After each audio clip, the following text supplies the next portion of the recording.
Bonjour, je suis Marc-Éric Bobillet-Chaumont, je suis professeur au CNAM, titulaire de la chaire de psychologie du travail. Et donc l'objet de cette présentation est de décrire les transformations digitales, leurs enjeux au niveau de la santé au travail et en ce qui concerne l'inclusion numérique des salariés dans le monde du travail. Parce que pour moi, il y a l'idée que ces technologies doivent permettre, favoriser le développement de l'activité et la reconnaissance des salariés dans leur travail, qui est un vecteur de l'inclusion numérique au travail. Alors, peut-être avant de débuter cet exposé, vous dire un petit peu qui je suis, d'où je parle. Donc, je mène depuis une trentaine d'années des travaux sur justement les usages et les incidences des technologies dans le monde du travail. Et je m'intéresse plus particulièrement aux conditions d'acceptation de ces technologies à partir de l'activité. Donc, ce que ces technologies permettent, autorisent ou empêchent de faire pour ce qui a du sens pour les salariés dans leur travail. Et je travaille autant sur des technologies, je dirais, classiques, assez répandues maintenant dans le monde des organisations, que sur des technologies plus innovantes, plus émergentes, comme l'intelligence artificielle, la robotisation, les technologies ambiantes ou pervasives, ou encore la réalité immersive.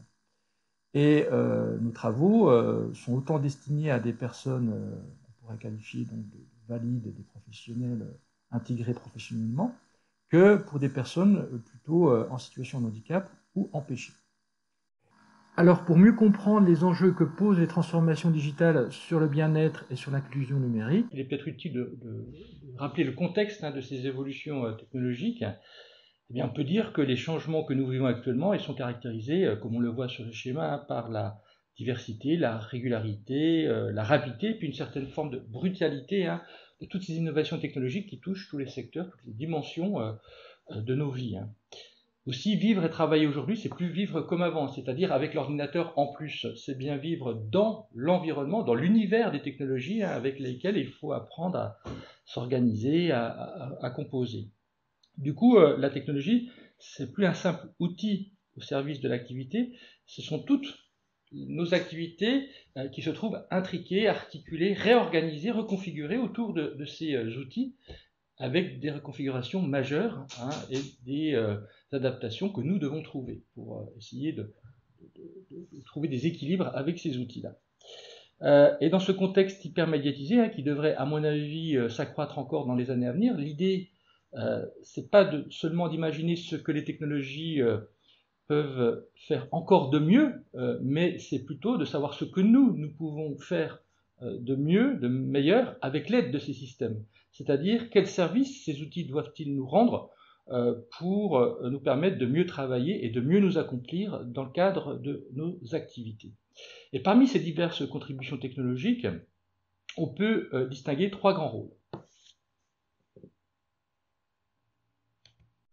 Alors le premier, ce sont ce qu'on peut qualifier de technologies supplétives, habilitantes ou capacitantes. C'est-à-dire ce sont des technologies qui vont compléter, renforcer, améliorer les capacités humaines en nous permettant de faire plus et mieux et davantage avec ces outils que sans eux. Alors quand je dis plus et mieux, c'est-à-dire qu'on est plus efficient dans l'activité, c'est-à-dire qu'on maximise l'effet, en un seul mot, et on minimise l'effort. Donc on arrive à solliciter moins de ressources, on fait des tâches moins rébarbatives, moins répétitives, moins inintéressantes pour pouvoir effectivement se concentrer sur des outils à plus forte valeur ajoutée. Et puis surtout, l'outil va être un partenaire dans l'activité pour nous permettre d'être beaucoup plus efficace et puis peut-être de penser à d'autres manières de faire, d'autres façons de réaliser son travail. Et je prends un exemple, par exemple les technologies de robotique pour les chirurgiens, eh bien, on a une capacité de tourner la main plus que les 180 degrés classiques du chirurgien, donc 360 degrés, ce qui permet d'imaginer d'autres interventions chirurgicales. Donc, vous voyez, c'est un pouvoir d'agir, un pouvoir d'action, de réflexion, des compétences renouvelées qui favorisent le travail. Donc ça, c'est l'idée de mieux faire son travail. Et puis, de bien faire son travail, c'est aussi d'être en capacité de pouvoir mener à bien, finalement, les règles de métier, de pouvoir être capable d'exercer nos critères de qualité dans l'exercice de ce travail-là, pour pouvoir se reconnaître, pour pouvoir se faire reconnaître dans ce travail-là. Et ça, c'est important. Donc on est dans une activité réellement mutualisée où l'intervention technologique ne se fait pas au détriment de l'action humaine. Le cœur du métier, celui qui a du sens pour l'individu et qui donne du sens pour le travail que je fais, il est laissé finalement du côté du salarié. Donc il y a toute cette réflexion à avoir sur ce qui est laissé ou pas à l'individu ou ce qui est donné à la machine, pour trouver un peu ce compromis acceptable entre les deux. Chose différente avec les technologies substitutives qui, comme son nom l'indique, est là pour se remplacer purement ou simplement et partiellement ou totalement les contributions de l'individu dans le travail. Pourquoi? Parce qu'on juge que ces technologies sont plus rapides, plus efficaces, plus fiables, plus robustes et surtout plus économiques que les interventions humaines. Donc on va remplacer partiellement ou totalement toutes les actions humaines.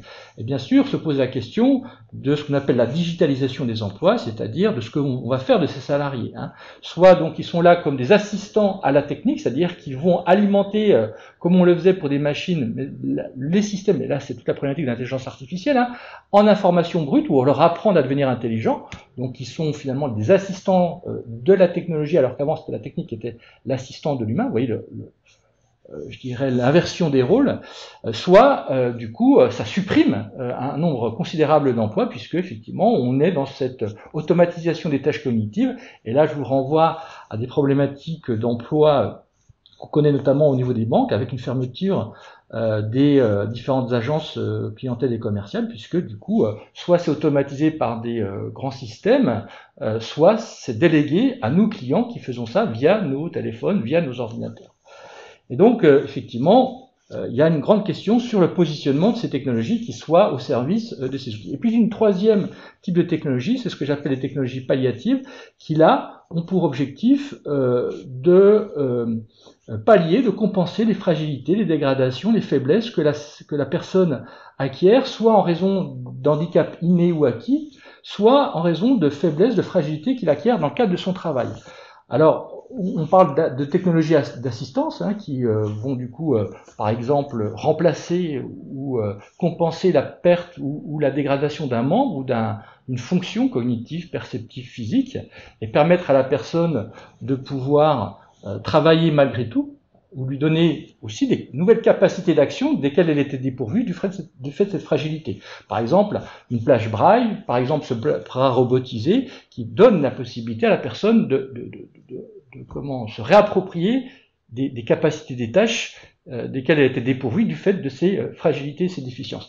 Mais aussi, on peut avoir des technologies, vous voyez, qui préviennent finalement la fragilité du salarié, en tout cas les dégradations possibles, avec des gestes répétitifs, des exosquelettes par exemple, qui vont lui permettre de ne pas trop solliciter ses muscles, ses tendons et ses différents mécanismes physiques, pour ne pas l'épuiser physiquement et développer ce qu'on appelle les troubles musculo-squelettiques. Donc on a aussi ces outils qui peuvent être des outils de prévention finalement de ces troubles physiques et plus généralement de ce qu'on appelle les risques psychosociaux. Mais il faut faire attention, puisque ce sont des outils qui peuvent aussi donner l'impression que c'est l'individu qui n'arrive pas aux objectifs ou qui est trop fragile, et donc on va l'équiper pour faire face aux exigences de l'organisation. On ne va pas poser le problème du côté de l'organisation du travail, qui justement peut-être épuise l'un des individus, sollicite trop l'individu, mais on va équiper l'individu pour qu'il fasse face aux exigences de l'organisation. Donc c'est aussi une manière d'individualiser les problématiques de travail, de risques psychosociaux, de difficultés au travail, pour que ce soit à l'individu de réagir et de faire face à ces sollicitations. Et donc, c'est aussi un problème qui se pose. Donc, quand on développe ces technologies, il faut aussi voir le rôle qu'on leur attribue, leur confère dans justement la gestion de ces exigences au travail. Et puis, on remarque aussi que ces exosquelettes, notamment des exosquelettes robotisés, ne sont pas aussi naturels, ne sont pas aussi fluides qu'on pourrait le croire, c'est-à-dire qu'ils imposent aussi une cadence, un rythme de travail, de locomotion, de mobilité qui n'est pas aussi spontané que souhaiterait l'individu. Donc c'est à lui de s'ajuster à la cadence de l'exosquelette. Et donc vous avez des gestes empêchés, des gestes qui sont ralentis, contrariés, qui du coup peuvent aussi amplifier les difficultés, qui peuvent aussi accentuer finalement les troubles et douleurs que rencontre l'individu. Donc à nouveau, on essaye de comprendre un peu les relations, les ajustements nécessaires à ces outils par rapport aux contraintes et aux exigences du travail. Donc on a vu effectivement qu'il y avait des rôles qui pouvaient être soit favorables, très favorables au développement de l'activité, au rayonnement de son action, à la reconnaissance du salarié, soit qui s'opposaient par le grand remplacement de l'action humaine vis-à-vis de ces technologies, parce qu'on fait davantage confiance à la machine qu'à l'homme, et puis un troisième niveau un peu intermédiaire, où là le système peut effectivement accompagner, assister les individus face aux difficultés qu'il rencontre de son travail, mais ça doit être pensé pour que justement ça l'équipe et ça renforce ou ça augmente ses capacités vis-à-vis des faiblesses qu'il a acquises. Alors troisième, autre dimension de l'intégration de ces technologies au monde du travail, c'est justement deux niveaux d'intégration qu'on peut identifier. Soit des technologies qui sont pensées en fonction des capacités humaines, du travail effectué et des perspectives d'évolution. Donc on est plutôt dans ce que j'appellerais des technologies itératives, incrémentales, de transition, c'est-à-dire que l'individu peut faire des transferts d'apprentissage, des transferts d'usage entre le système qu'il utilisait et le nouveau système. Et donc là, c'est plutôt favorable et la personne peut reconnaître des logiques un peu équivalentes et se concentrer sur ce qui est réellement nouveau à expérimenter, à acquérir comme fonctionnalité. Ça, je dirais, c'est plutôt favorable dans l'acquisition et l'appropriation des technologies. Chose complètement différente avec ce deuxième type de technologie qui est le plus souvent déployé, ce qu'on appelle les technologies disruptives, c'est-à-dire, comme son nom l'indique, il y a une rupture, ni plus ni moins, entre ce que la personne savait faire sur l'ancien système et ce qu'on lui demande de faire sur le nouveau système. C'est-à-dire qu'il n'est pas possible de faire des transferts d'apprentissage, des transferts d'usage entre l'ancien système et le nouveau système. Et qui plus est, c'est pas seulement apprendre à utiliser une nouvelle technologie, mais c'est aussi apprendre à développer de nouvelles pratiques, de nouvelles compétences, de nouvelles règles de métier, un nouveau savoir-faire avec ces technologies. Pourquoi? Parce que de plus en plus, la maîtrise d'un métier est liée à la maîtrise de la technologie. On change de technologie, on reconfigure les manières de faire, de penser, d'organiser, de collaborer dans le travail. C'est toute une autre façon d'envisager le rapport à l'objet, le rapport aux autres en raison de l'outil. Et le problème qui se pose, et là on est au cœur de cette problématique, c'est que les changements, vous voyez, sont non seulement fréquents, réguliers, mais sont brutaux, c'est-à-dire qu'on associe, on implique rarement les salariés. Du coup, ils se sentent complètement, je dirais, passifs, en tout cas, ils subissent ces transformations digitales qui leur imposent de nouvelles façons de travailler. Et quand il y a une régularité, il y a une rapidité, une fréquence assez rapide, eh bien les gens sont à la fois épuisés cognitivement parce qu'effectivement il faut faire l'effort d'apprendre, de s'approprier ces nouveaux outils, mais c'est aussi très déstabilisant professionnellement puisque les règles de métier, je le disais, les références de travail, les façons de faire sont complètement redéfinies. Et donc on peut se retrouver dans ce qu'on pourrait appeler une sorte de précarité professionnelle ou d'impéritie, en tout cas d'incompétence, qui génère un technostress, c'est-à-dire que je n'ai plus la capacité de bien faire mon travail, de bien exercer mon activité, d'être en mesure de pouvoir aussi répondre aux exigences de mon client ou de mes responsables. Et donc c'est un sentiment très difficile à vivre, et donc dans une recherche qu'on avait faite avec l'APEC, on avait montré que par exemple 65 à 70% des salariés ne participaient jamais aux choix technologiques et ils voyaient arriver des outils donc qu'ils n'avaient jamais demandé, auxquels ils n'avaient jamais contribué, sur leur poste informatique, et c'était à eux de faire l'effort de trouver une utilité et de s'ajuster, de se former à ces outils. Et donc c'est quelque chose qui, d'un point de vue cognitif et professionnel, je le disais, est très difficilement acceptable. Et puis une dernière chose, c'est que finalement, pourquoi l'individu devient une variable d'ajustement. Vous voyez que l'idée, c'est que l'individu puisse faire l'effort de se former à ces environnements, mais aussi on fait plus confiance, je le disais tout à l'heure, à ces technologies qui vont appliquer les bonnes procédures, les bons standards, les bonnes règles de travail pour pouvoir se former. Si on s'intéresse maintenant aux conditions d'usage de ces technologies et à leurs critères d'adoption, on peut finalement définir 4 niveaux qui pourraient participer à leur appropriation dans des contextes professionnels et pour différents publics. D'abord, il y a un critère d'utilité, c'est-à-dire qu'il faut que la technologie soit utile, qu'elle réponde à des besoins, et ça c'est très important. Le deuxième critère, c'est ce qu'on appelle l'utilisabilité, c'est la facilité d'usage. Donc c'est des systèmes qui offrent un confort d'utilisation, qui offrent une facilité d'usage dans lesquels les individus peuvent utiliser ça de manière intuitive, spontanée. Et donc on peut voir qu'il y a des technologies qui sont utiles, qui répondent à des besoins et nécessaires pour le déroulement de l'activité, mais qui ne sont pas utilisables, qui sont difficilement intelligibles, compréhensibles. Et puis inversement, de très belles technologies qui favorisent un confort d'utilisation, mais on ne sait pas trop à quoi elles servent. Et puis un troisième critère, c'est l'accessibilité, qui relève d'une accessibilité numérique, c'est-à-dire que ces technologies soient adaptées également à un public à besoins spécifiques, alors qui présente des déficiences ou des fragilités diverses, physiques, cognitives, perceptives.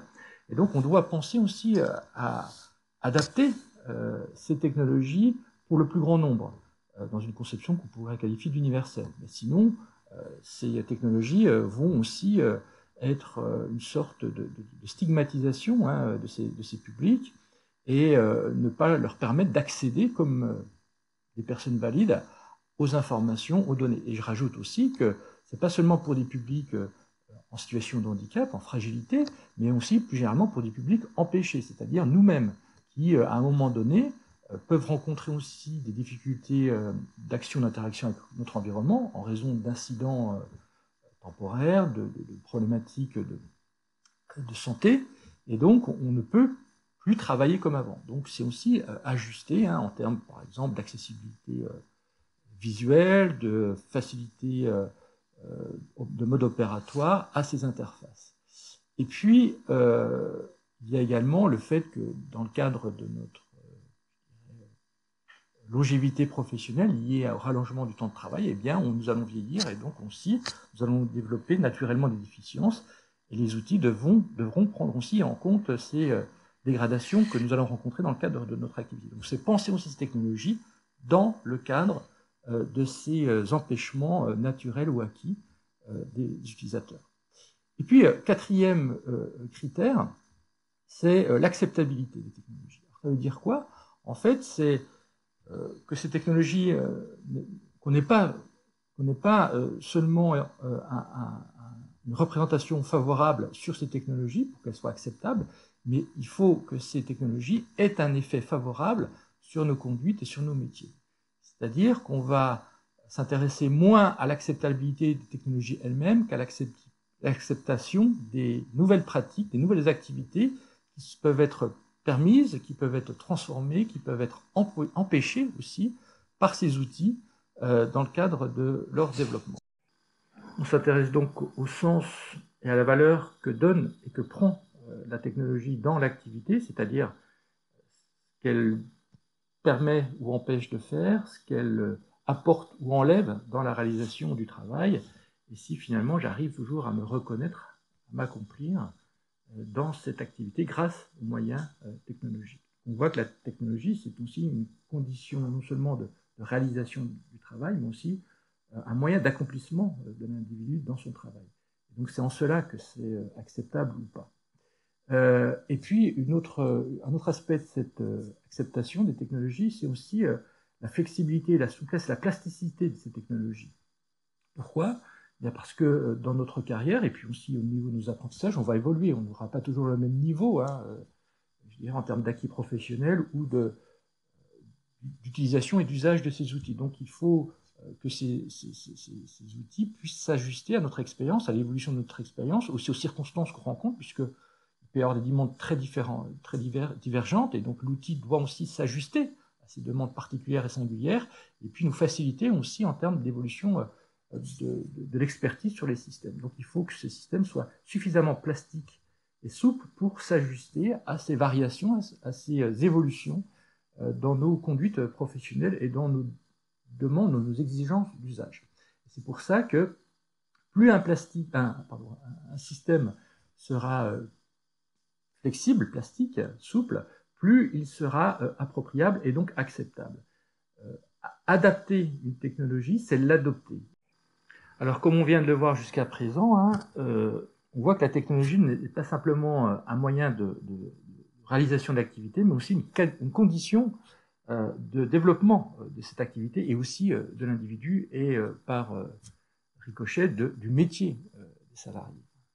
C'est-à-dire qu'il n'y a pas seulement ce que l'on fait avec la technologie qui compte, il y a aussi ce que l'on devient par son usage, la manière dont on se construit, dont on se transforme au contact de ces nouveaux dispositifs qui vont exiger, qui vont permettre ou qui vont empêcher, comme on l'a évoqué précédemment, des façons de faire, des façons de développer des pratiques, de se reconnaître dans ce que l'on fait et de pouvoir maintenir aussi un travail de qualité.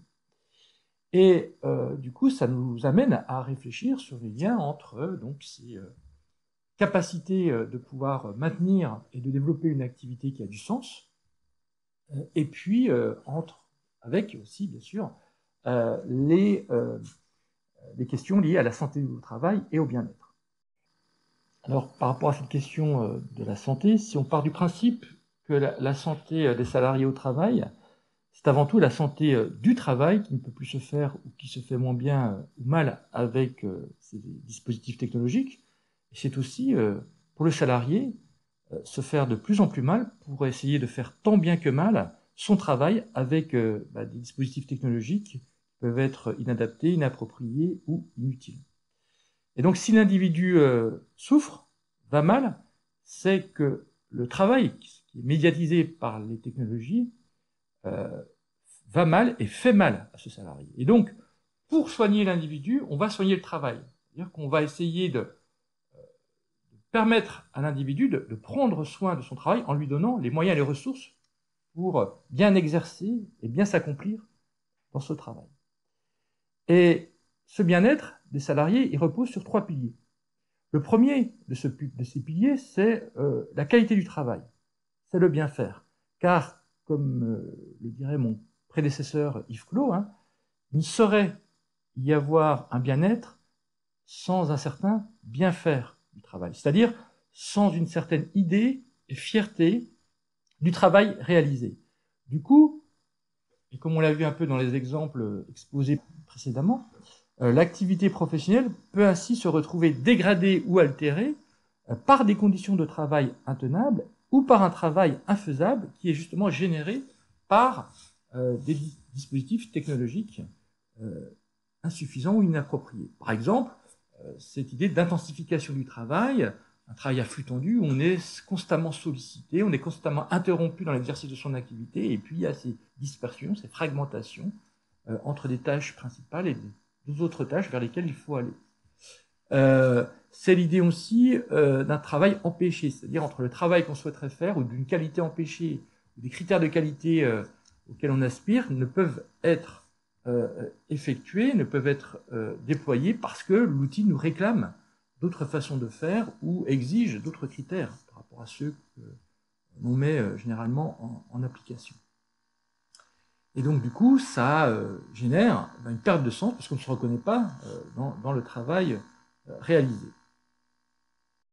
Alors, je parlais de travail fragmenté, dispersé, de tâches interrompues, de travail à flux tendu, d'une activité aussi, du multi-activité. Donc, voici une illustration. Donc là, c'est on appelle un chronogramme d'activité qui restitue finalement le travail sur 4 heures du cadre de communication dans une grande société. Donc, on a essayé de représenter un peu quelle était son activité réelle et quels étaient justement un peu les empêchements, les difficultés d'exercice de ce travail avec des tâches suspendues, contrariées, du fait des interruptions technologiques, des sollicitations numériques. C'est ce qu'on avait, nous, appelé un cadre libre-service ou débordé, ou une activité, un cadre décadré, parce que vous voyez qu'elle a 9 pôles d'activité principaux qui sont à gauche, mais qui sont éclatés en 54 séquences d'activités, des micro-tâches qui sont déclenchées par justement des interruptions numériques, que ce soit un mail, que ce soit la messagerie instantanée, que ce soit un coup de téléphone, que ce soit les réseaux sociaux numériques d'entreprise, les espaces partagés. Et donc, elle va à un moment donné suspendre son activité pour aller vers une autre activité qui est réclamée par cette interruption. Et le problème qui se pose, c'est que vous voyez que c'est des séquences très brèves. C'est-à-dire que des séquences où on peut se concentrer et faire son activité pendant à peu près 4 minutes 30, voire à des pics à 1 minute 30, voire des activités simultanées. Donc c'est la multi-activité où on répond au téléphone et en même temps on répond à SMS et puis on lit aussi un message qui arrive. Et donc, bien sûr, c'est très sollicitant d'un point de vue cognitif. mais aussi d'un point de vue professionnel, puisque quand vous passez d'un système d'activité à un autre, d'une séquence de travail à un autre, eh bien, il faut aussi vous remettre dans le contexte professionnel, c'est-à-dire à quel niveau du projet on est, quelle casquette on a, est-ce qu'on a un rôle de responsable, ou plutôt de participant, ou plutôt de client. Il y a aussi un langage à avoir, il y a un discours, il y a des vocabulaires, il y a peut-être aussi la maîtrise d'une langue, si en anglais, en allemand. Il y a aussi la maîtrise des outils, puisqu'il y aura peut-être des outils technologiques à mobiliser durant la gestion de cette séquence de travail. Et donc, c'est très déstabilisant aussi, il faut se remettre dedans. Donc, ce qui peut expliquer cette intensification du travail, où non seulement on a de multiples outils de message, mais aussi des contextes nombreux à mobiliser. Et puis, dernière chose, on le disait, c'est quand vous commencez une activité, vous avez envie d'aller jusqu'au bout, mais vous êtes contrarié, et vous êtes empêché pour pouvoir la terminer, donc vous êtes obligé d'aller vers l'autre, ce qui fait qu'à la fin de votre journée, vous avez fait beaucoup de choses, mais rien jusqu'au bout. Donc, on a l'impression de n'avoir pas bien travaillé, de n'avoir pas réalisé les objectifs qu'on s'était fixés, et finalement, d'être dans un travail ni fait ni à faire. Donc, une perte de sens. Comme on l'évoque là dans ce verbatim, tu te sens un peu perdu par rapport aux multiples projets auxquels tu appartiens, on est projeté finalement, bien malgré nous, et j'ai une certaine difficulté à leur donner du sens. Et donc, l'idée, c'est de pouvoir aussi redonner un pouvoir d'agir sur cette action. Et là, c'est à quoi servent aussi ces dispositifs qu'on met en place, c'est pour le professionnel de se rendre compte de toutes ces tâches qu'il réalise, parfois inconscientes, et lui donner les moyens de reprendre la main en lui disant, mais est-ce que c'est vraiment des tâches que je dois faire moi, parce que je les ai prises en charge parce que, à l'occasion d'un événement ou d'un projet particulier, mais ce n'est pas de mon ressort. Peut-être les reléguer aux personnes idoines et pour me recentrer sur les tâches principales, ou redéfinir aussi peut-être une organisation qui me donne un contrôle sur cette activité et où je ne subis pas cette dispersion. Le deuxième pilier de ce bien-être, c'est la qualité de vie au travail, que l'on pourrait définir comme les conditions, notamment sociales, organisationnelles, dans lesquelles et par lesquelles les salariés exercent leur activité. Et parfois, effectivement, ces conditions, ces modalités de travail peuvent être altérées, dégradées par justement ces technologies. Notamment quand on a un délitement des collectifs de travail. On sait que les collectifs de travail sont très importants pour permettre à la personne d'avoir des ressources, d'être aussi une sorte d'alternative par rapport aux pressions de l'organisation, et puis de définir aussi des règles de métier pour bien exercer son travail, et d'avoir aussi un référentiel commun. Or là, les technologies peuvent parfois fragiliser ou opposer les individus les uns aux autres, par exemple avec des systèmes de contrôle et des indicateurs dont on reparlera par la suite. Il y a aussi tout le management à distance, où finalement, c'est aussi un des effets qu'on identifie beaucoup dans la fragilisation psychique des individus, c'est le manque de soutien, d'accompagnement des équipes par des managers et d'attention qu'on leur accorde, de reconnaissance. Or là, notamment avec la situation actuelle, le management est moins présent, ou en tout cas, il effectue un accompagnement à distance par des outils qui sont peu adaptés pour prendre en compte et en charge le travail, les cas particuliers des collaborateurs.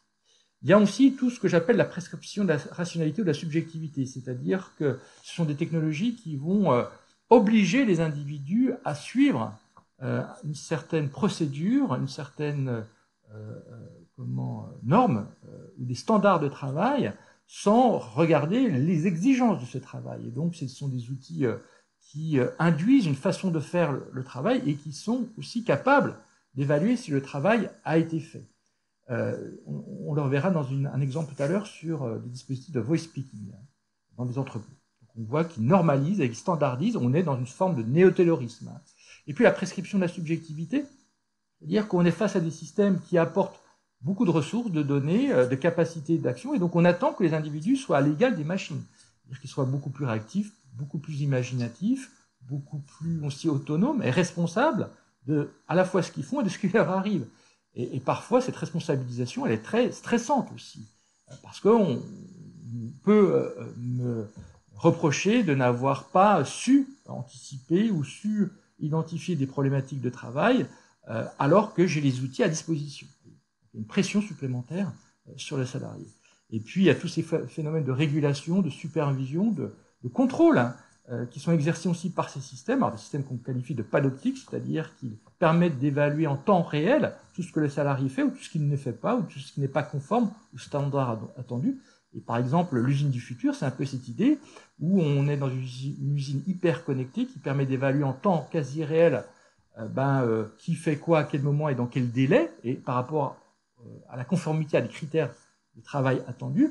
Et on n'est plus dans une maintenance corrective, mais dans une maintenance prédictive, c'est-à-dire qu'on peut même anticiper les problèmes qui pourraient apparaître, et donc de contrôler, mieux contrôler les salariés. Et puis, on le voit aussi actuellement avec à nouveau la crise Covid, où on doit contrôler le travail qui devient invisible, qui devient insaisissable, parce qu'il se déroule en dehors du cadre du travail. Et donc, on développe des technologies qui permettent d'évaluer l'engagement, l'implication à partir d'indicateurs ou à partir de systèmes qui contrôlent le travail. Or, ces systèmes sont totalement inappropriés à ce que fait réellement l'individu. On est plus sur une évaluation de la performance que sur la qualité du travail. Par exemple, les outils Zoom qui sont utilisés pour connaître le taux d'implication des salariés dans des réunions, parce que vous avez les petites fenêtres qui s'éclairent, et donc on est capable de faire des histogrammes comptabilisant le taux de prise de parole dans des réunions. Mais ça ne veut rien dire sur la qualité de cette prise de parole. Et de plus en plus, finalement, on a ces indicateurs-là. Et donc, je trouve que là, c'est dommage, puisqu'on aurait un outil qui permettrait justement de reparler du travail, qui doit être pris en compte dans le vrai travail, dans la reconnaissance. Mais là, on est dans quelque chose, finalement, qui dénie cette reconnaissance sur ce qu'on appelle le réel du travail, et qui s'accorde plutôt sur la tâche qui est attendue par l'organisation. Donc là, on aurait moins de discussion. Et puis, on l'a vu aussi, je n'y reviendrai pas, tout ce qui est technologie inappropriée, donc qui réclame chez l'individu des efforts pour pouvoir s'adapter et les utiliser malgré tout dans des contextes qui ne se prêtent pas à un usage convenable, ou alors de pouvoir transgresser ces outils qui sont inadaptés et de faire autrement, faire différemment, mais avec une épée de Damoclès, parce qu'on ne sait jamais, si jamais ça tourne mal, eh bien on se fera taper sur les dents, on se fera accuser de n'avoir pas respecté et de n'avoir pas suivi la procédure ou utilisé l'outil dans le cadre de ce travail. Donc c'est aussi un stress supplémentaire. Alors je parlais de systèmes prescriptifs qui normalisent, qui standardisent, qui imposent finalement un cadre très normatif au travail. Eh bien c'est le cas de ce qu'on appelle des dispositifs de voice speaking, qui, comme vous allez voir dans cette vidéo, va diriger le salarié dans la composition d'une palette en lui dictant les différents produits à prendre et le chemin à prendre. Et là, on parlait de conflit de critères de qualité, puisque entre ce que je souhaiterais faire, moi, et dans l'idée que j'ai d'une bonne palette, qui est, par exemple, le matin, de prendre ma feuille de commande, et puis, grâce à mes compétences, de définir un chemin qui me permet à la fois de choisir les produits les plus légers pour qu'ils soient au-dessus des produits les plus lourds, et puis de confectionner une palette qui soit organisée pour faire quelque chose de bien cubique, qui s'encastre dans le camion et qui ne tombe pas. Eh bien, les critères de qualité exigés par ce dispositif technique, c'est plutôt, lui, dans la productivité et l'efficacité, c'est-à-dire d'être le plus rapide pour confectionner cette commande, et donc de suivre un chemin qui n'est pas celui que j'aurais suivi par rapport à mes critères à moi. Donc c'est là où il y a des tensions, c'est là où je ne me reconnais pas dans ce travail-là. Et donc je ne suis pas fier parce que le client ne sera pas reconnaissant peut-être de l'activité qui est faite, puis moi je ne pourrai pas mettre en pratique mes propres critères. Donc il y a cette tension qui n'est pas acceptable pour le salarié. Et puis par ailleurs, ça a aussi un effet, je dirais, d'appauvrissement des compétences, puisque là vous voyez qu'on ne demande pas à l'individu d'imaginer, de créer, d'innover, mais simplement d'exécuter les ordres qui sont dictés par une machine. Donc il y a un simple exécutant au service d'un dispositif technique. Et du coup, ça permet aussi de gérer les problèmes de turnover immenses dans ces entrepôts, où les gens ont une survie à peu près de 6 à 7 mois, puisqu'ils soulèvent à peu près de 7 à 8 tonnes par jour.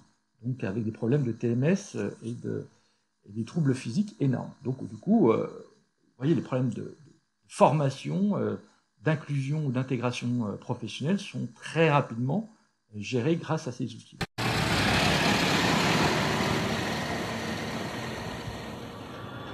Un instant s'il vous plaît. Veuillez maintenir le silence pendant quelques instants. Veuillez prononcer 0. 0. 1. 1. 2. 2. Vous êtes l'utilisateur Laurent Martin. Dites OK pour vous connecter. OK. Client, Dunkerque. Total mission. 43 colis.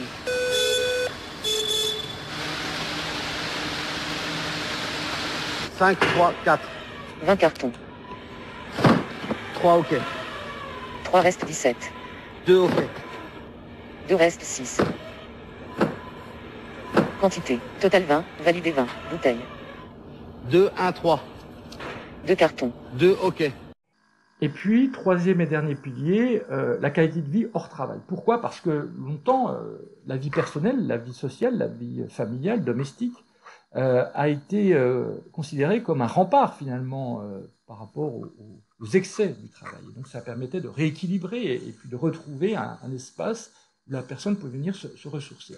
Et là finalement on voit que grâce, en raison ou à cause de ces technologies qui sont un peu des objets frontières, hein, eh bien on a le déversement finalement du trop-plein et de l'excès des exigences de l'entreprise dans la sphère personnelle. Et là, on retrouve des problèmes d'hyperconnexion, de surconnexion et toute la problématique de la déconnexion au travail avec les règles d'usage hein, que certaines entreprises essayent de déployer.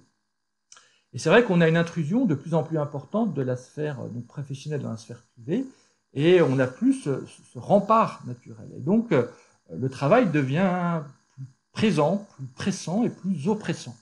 Et donc, c'est aussi là où il faut redéfinir hein, des ajustements, des règles, alors pas seulement par des procédures, je dirais, descendantes, verticales, hein, qui définissent des temps de connexion ou de déconnexion péremptoires, mais, à mon avis, davantage où il faut discuter collectivement, et par métier, par activité, hein, de ce qu'il convient de négocier ensemble sur ces règles d'usage. C'est-à-dire que parfois, on a besoin, hein, je pense notamment à des temps interstitiels, hein, dans des tiers-lieux qui sont ni l'entreprise ni la maison, dans des temps qu'on qualifie de perdus, des temps de transport, hein, des temps d'attente, le salariat a parfois besoin, lui, de reprendre la main et de pouvoir exercer des tâches, notamment pour réaliser des activités à faible valeur ajoutée, répondre à des mails, et ce qui lui permet de revenir au travail pour se concentrer sur des tâches à plus haute valeur ajoutée. Et donc là aussi, il a la possibilité de reprendre la main, le contrôle sur son travail. Donc, vous voyez, ce n'est pas quelque chose qui doit être décidé de manière aussi contraignante que cela. Il faut laisser la place à des discussions collectives pour définir ensemble des règles d'usage adaptées aux exigences de son travail et aux spécificités de son activité. Alors en conclusion, à partir de quand une technologie permet l'inclusion du salarié dans l'entreprise par rapport à tout ce que l'on a dit? Du point de vue des usages, du point de vue de l'activité, du point de vue du sens, eh bien, on pourrait dire qu'une technologie devient inclusive du point de vue de l'activité du métier quand on peut agir sur elle, et je vous l'ai montré, hein, c'est-à-dire qu'on peut la transformer et l'ajuster, se l'approprier hein, par rapport à son expérience, à ses activités, aux circonstances du travail, et quand aussi elle agit favorablement et durablement sur nous, sur notre activité et sur le système social dans lequel nous œuvrons. Ce qu'on appelle les technologies flexibles, discrétionnaires ou itératives. C'est aussi quand elles permettent de créer des choses, des liens qui ne viendraient pas sans nous, comme le dirait Canguilhem, c'est-à-dire il y a le sentiment d'y être pour quelque chose dans ce qui se passe. On n'est pas spectateurs qui sommes exécutants de procédures décidées par un système technique, mais nous sommes des acteurs qui vont avoir un pouvoir d'agir, un pouvoir de réalisation d'une activité que nous avons imaginée et qui nous est permis de faire et qui est optimisé par l'intermédiaire de la technologie. Donc il y a ce maintien du pouvoir d'agir et aussi un développement de l'activité grâce à l'outil technologique. Ça, c'est un facteur de santé et de bien-être au travail. Et puis, c'est aussi quand les transformations digitales à l'œuvre font écho à ce que nous sommes, et prennent en compte notre expérience, nos aspirations, notre subjectivité, ce qu'on est, hein, notre façon particulière d'envisager un travail, et d'exprimer dans le quotidien, par rapport à ce que nous faisons, tant au niveau de nos actions individuelles que collectives, et puis à ce que nous nous efforçons aussi de construire quotidiennement dans notre travail, c'est-à-dire dans nos pratiques, dans nos règles de métier, dans nos habitudes de vie, et aussi par rapport à notre identité professionnelle. Donc du coup, ces technologies, elles doivent nous permettre aussi d'accomplir un bon et un beau travail, et aussi elles nous permettent de nous accomplir, de nous réaliser dans ce travail. Ça, c'est la notion du sens. On a beaucoup parlé, je crois, de qualité du travail. C'est aussi quand elle soutient, elle favorise l'activité, elle accompagne son développement et celui de l'individu. C'est-à-dire qu'elle nous permet d'effectuer ce travail avec moins de coûts, moins de sollicitations, pour pouvoir aussi créer de nouvelles manières, envisager d'autres manières de faire ce travail.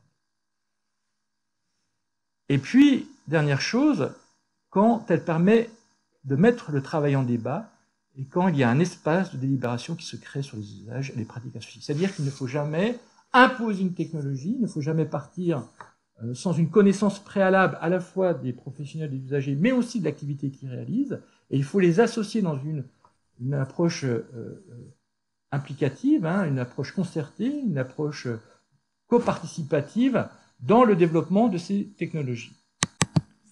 Je pense en effet que la technologie, c'est pas seulement une finalité en soi, mais c'est aussi un moyen pour pouvoir remettre le travail en débat. Pourquoi? Parce que on voit souvent que le projet technologique cristallise autour de lui un ensemble de problématiques. C'est-à-dire qu'au travers du projet technologique, on va voir émerger des difficultés, des questions relatives à la charge de travail, à l'intensification au travail, au collectif de travail, à l'organisation du travail, au contrôle au travail, aux indicateurs, à la vie, à la qualité de vie au travail, hors travail. Et donc, on a l'impression que sur l'outil, eh bien, il y a tout un ensemble de difficultés qui dépendent de l'outil. Or, cet outil, certes, ça peut déclencher certaines de ces problématiques, mais souvent, elles révèlent ou elles amplifient des problématiques déjà préexistantes. Et donc, du coup, c'est au travers de ce projet de transformation digitale, on peut redéfinir des espaces pour rediscuter du travail qui ne se fait plus, qui va mal et qui fait mal. Et donc, de remettre peut-être à plat une organisation pour réintégrer, réinclure les salariés qui se sentaient un petit peu exclus de l'activité, qui n'avaient plus les moyens de s'exprimer sur cette activité qui, encore une fois, ne correspondait plus à leurs aspirations ou qui ne leur permettait plus de bien travailler. Donc, c'est un premier niveau de pouvoir déjà rediscuter de ce travail en cours, pour essayer de le rééquilibrer, le remettre à niveau et puis le faire évoluer pour, dans un deuxième temps, parler du projet technologique, et pareil, dans cette forme d'inclusion sociale et professionnelle, pour que chacun s'exprime sur la manière dont il envisage l'apport favorable ou défavorable dans ses activités. Et comme ça, trouver des compromis d'action. Voilà, je vous remercie pour le temps que vous avez bien voulu accorder à cette présentation.